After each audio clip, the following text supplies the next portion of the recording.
So, moving on to the title of your book, which is exactly what we're talking about now, The Tyranny of Tolerance. One of the phrases, I love language, and Peter's got some fantastic use of language in his book, but one of your subtitles is The Fetish for Diversity. What do you mean by that? When I use that title in because the book is a series of essays that draw upon a series of research reports I wrote over a number of years at the CIS, and then I wanted to turn them into, and reports read like reports, and I wanted to turn these reports into something that was more accessible in a slightly more simple form, more direct language, not couched in reportese. When I first, the report was Multiculturalism and the Fetish of Diversity.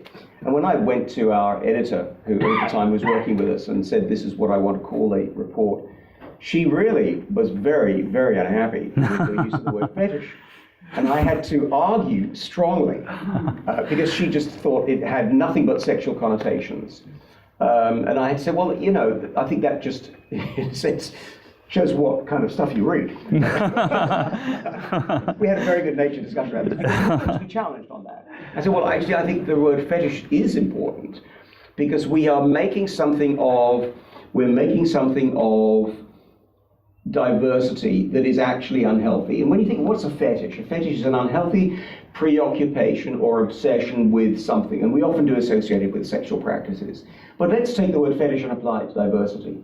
And I wanted to say, I think we are taking the concept of diversity, and we are becoming so preoccupied, so obsessed with preserving, maintaining, enforcing diversity, that we're actually losing sight of the damage that this is doing. And it was what I call the fetish of diversity that underlies official or hard multiculturalism. It's that diversity trumps everything, and we can never challenge, we can never question, we can never ask people to forego or change. We simply are so committed to diversity that it becomes an unhealthy and distorting obsession. I like it. Do you mind if I use it frequently and freely? I think it's got a lot of legs. Use it freely, my No friend. pun intended. Use it freely. You don't even have to credit it. Thank you. I may once or twice, but just to salve my conscience. Enforcing ideas by attacking critics is a common tactic used to make tolerance tyrannical. Enforcing ideas by attacking critics. Do you want to talk about that for a second? Well, we're seeing a lot of that. We're seeing it most frequently, I think, in the debate around marriage equality. And I talk about marriage equality a certain amount in the book, but I need to say I don't take a position on same-sex marriage. And the Centre for Independent Studies does not have a position on same-sex marriage. All those colleagues I was telling you about earlier, a lot of us have different points of view on this.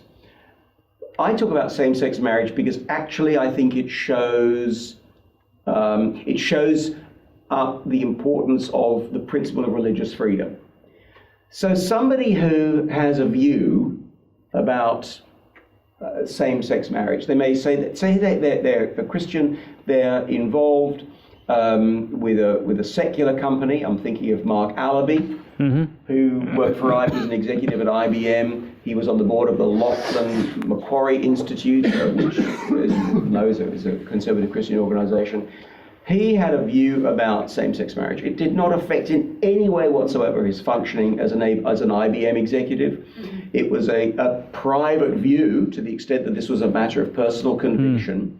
And the online warriors and activists went for him in a very vicious and destructive way. It also happened to a young man, Stephen Shahora, who teaches at Macquarie University, who was really worried that they were trying to destroy him professionally. And you know what do we come to when Mark Allenby was actually hounded twice out of two different jobs. He was previously at PricewaterhouseCoopers, and they hounded him out of that job, and then they found him again at IBM and chased him, followed him. But what do we come to in Australia, where somebody who is very good at their job, obviously a senior executive, very competent, is deemed unfit to work in a company because they have a view about something which is a perfectly respectable view. It's not like you have a view about, I don't know, honour killing, to take an example that the St James Ethics Centre thought was of great intellectual curiosity a few years ago. It's not like, well, you know, I actually stand by, uphold, and want to promote the practice of honour killing. Well, we might have some questions about that. But this was somebody who simply was acting on the basis of their Christian conviction.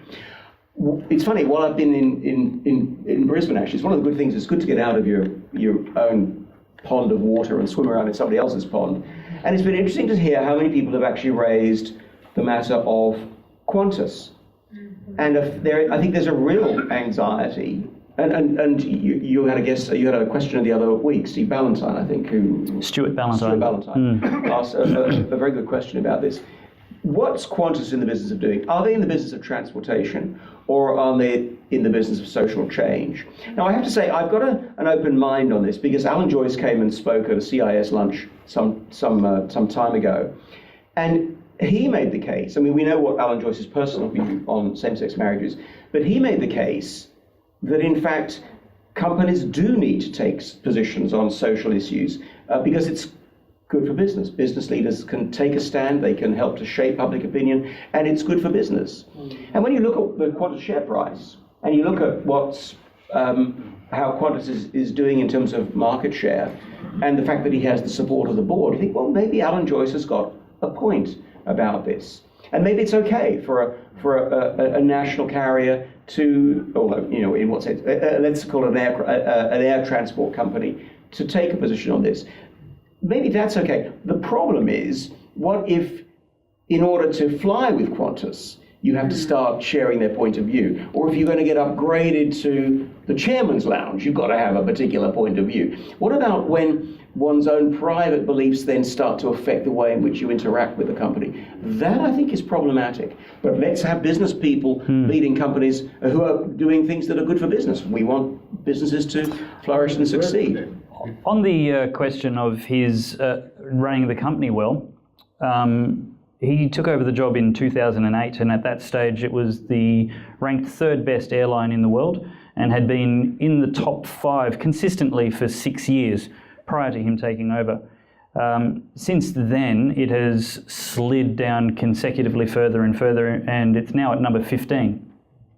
So I was going by share price. I mean, I don't know how you'd rank. Well, the international rankings that's most widely regarded is a very significant, exhaustive survey of all passengers in the world. They're a huge research body. Okay, I didn't know that. I was thinking just about commercial success in terms of the share price. Well, to take another company of... But can I come back? The question you were asking about was about whether or not one's opinion can start, the impact that one's opinion has. On that, the objection Stuart Ballantyne has, and why he's taken his $700,000 worth of air travel a year away from Qantas, is that he felt it went beyond them taking a position and to them imposing a position and actually shoving it in your face with boarding passes and in-flight magazines and staff wearing broken black wedding bands and being constantly shoved down his throat. And he goes, look, have a position, but I just want a plane flight.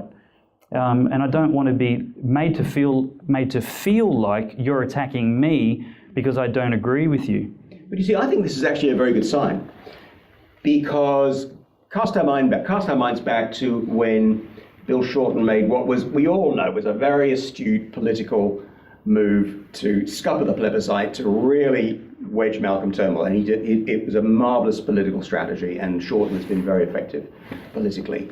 But all that was couched in the language of virtue and compassion. And look at where the vilification comes from in this debate. It comes from those who are proponents, not opponents of same-sex marriage. We have people who are hounding people from their jobs on the one hand, and we have elderly, godly, kindly pastoral men like Julian Porteous, the Archbishop of Hobart, the Roman Catholic Archbishop of Hobart, just gently and kindly and calmly going about doing their jobs. Teaching what the church has taught for 2,000 years. But I think what's interesting about this is that I feel, and this is why I'm optimistic about this, and I'm optimistic about Australian society, I really am, because I think when we go too far, there will be pushback. And I think in terms of the question that Valentine asked the other week, in terms of comments that I've heard from a number of meetings such as this and lunches I've had with people, I think people are reaching a sense that the stage where they're going, hang on, this is going too far. And our innate sense of balance, of tolerance, and of fair play is going to kick in. And I wouldn't be surprised if we see people backtracking. You know, let somebody make a stand on this same-sex marriage, but don't make me feel as though it's being imposed upon me. Yeah. And I think the health and vitality of our society means that there may be a corrective. You may think I'm being overly optimistic. Can we take a question? There's a gentleman. Yeah, but you're counting on that gap in the virtue that has been created by the departure of religious observance. The gap in the virtue is not being hijacked by these people who are driving this nouveau socialist tolerance drive, and you're counting on that by making that hope.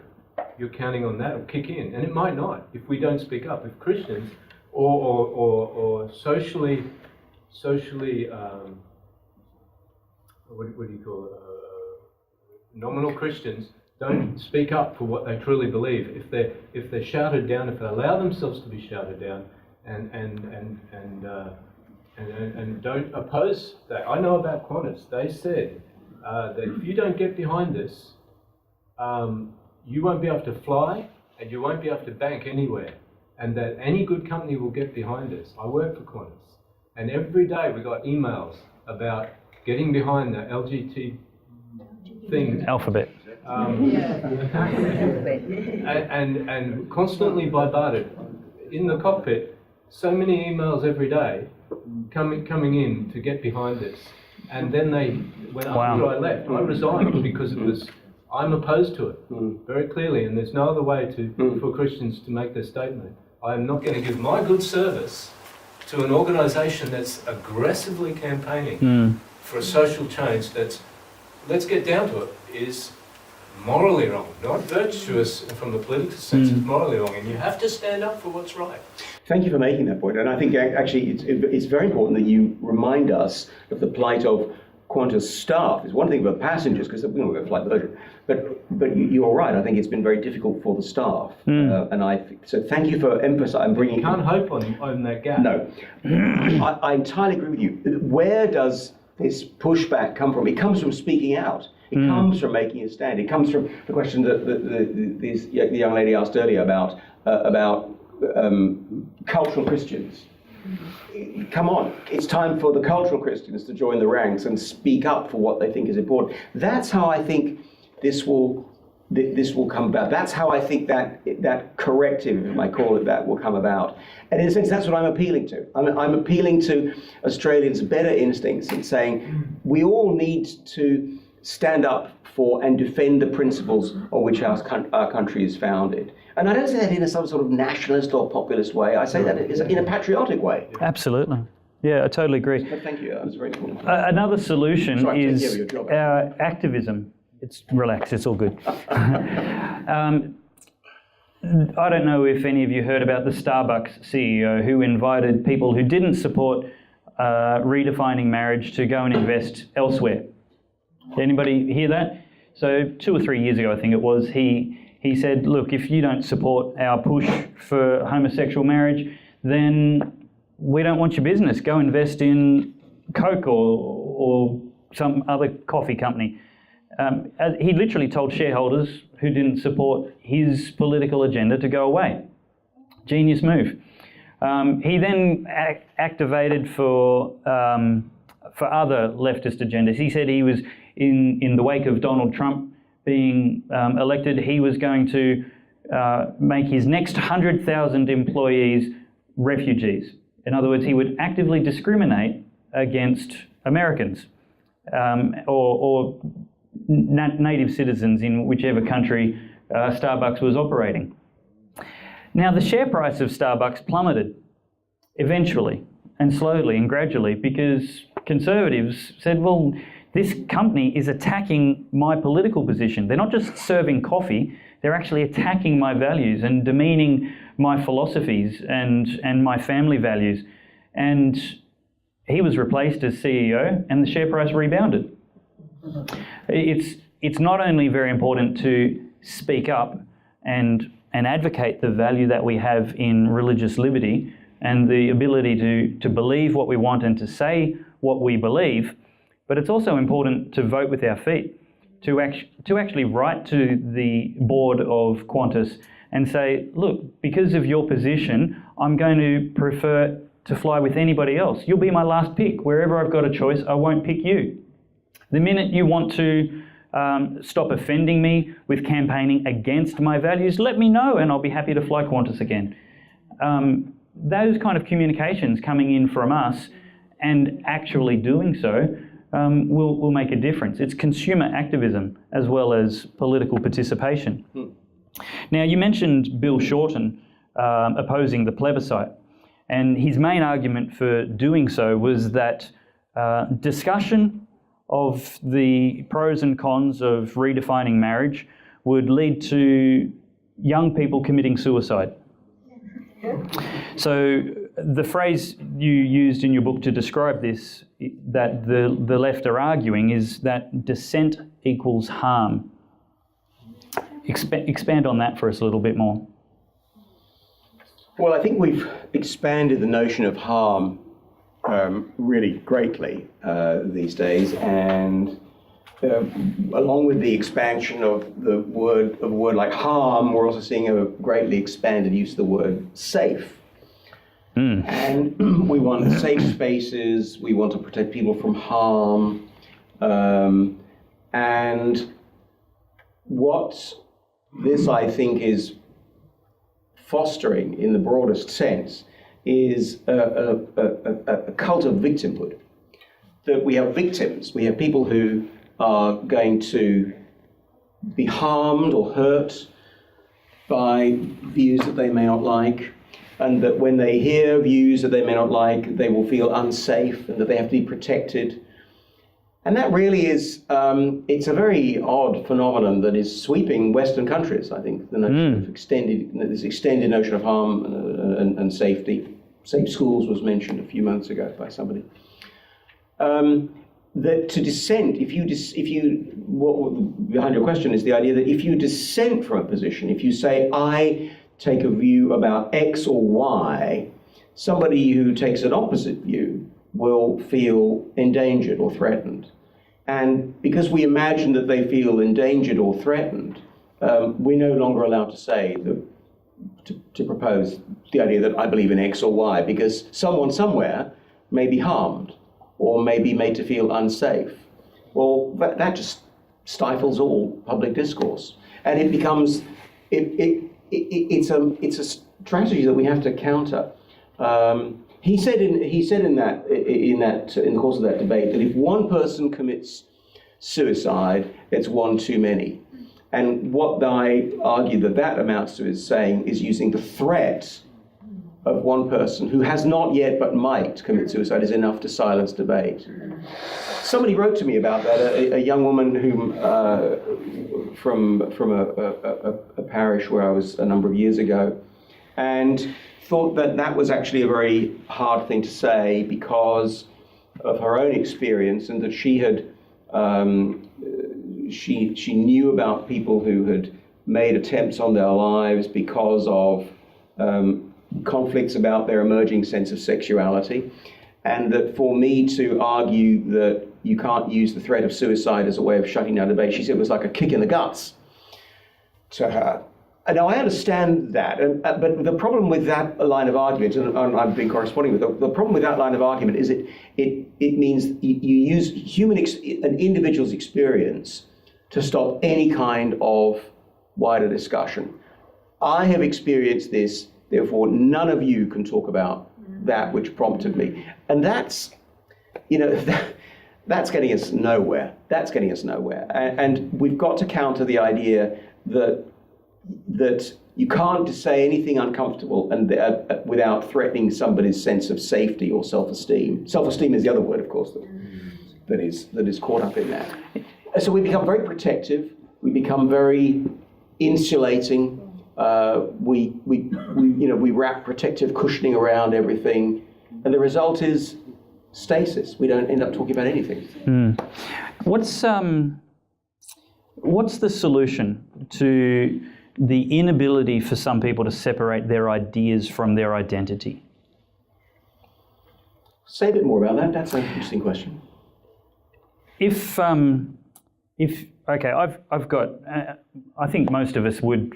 It's not uncommon to find somebody who can say, "Oh, I know somebody who's homosexual. I've got a homosexual cousin or brother or family member or friend." So I've got somebody who identifies as homosexual. A couple of friends who are homosexual. One of them said to me, "Look, I've kept it a secret for 35 years, and 25 years, and every time I'm told that this is wrong, it attacks my identity, it demeans my dignity, it reduces the value of who I am." And I've said, look, it doesn't change how I feel about you or the dignity that I ascribe to you equally to anybody else or before you told me. Nothing's changed in how you are equally valuable and wanted in this society and in our relationship. But to them to question their ideas, to criticize the idea that redefinition of marriage is anything less than a virtue and a civil right, to disagree with them doesn't become just a disagreement, it becomes a personal offence, an attack on their identity. We see the same thing with Islam. If I disagree with Islam, a set of ideas and ideology, I must hate Muslims. Well, I can very easily distinguish between what somebody believes and the person believing it.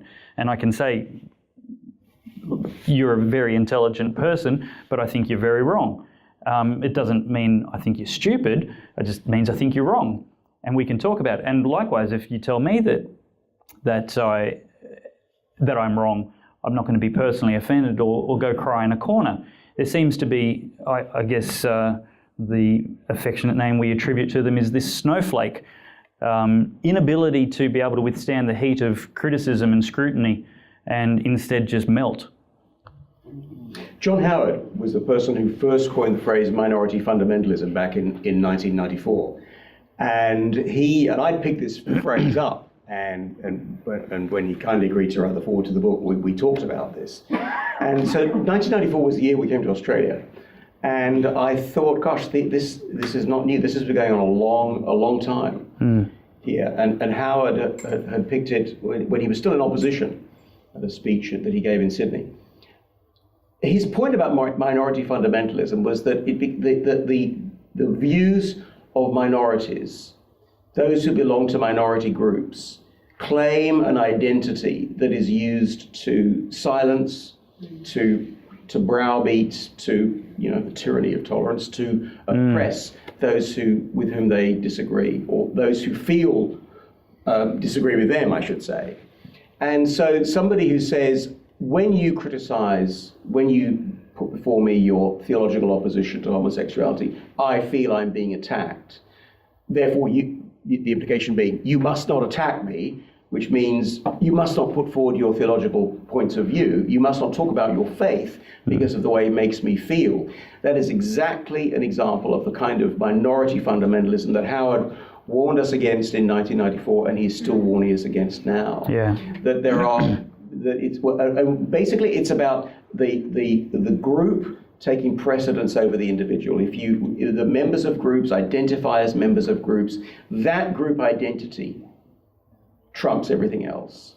And that's what we need to be alert to. How do we counter it? I think we do it by talking about it. I think you're doing making a very important contribution by using church and state as a platform to talk about it. We have to talk about it. We have to keep talking about it, even when we're threatened and some people are cowed or intimidated into silence. We have to keep talking about it. Because if we do fall into silence, well, nobody's going to take it up on our behalf. So we have to.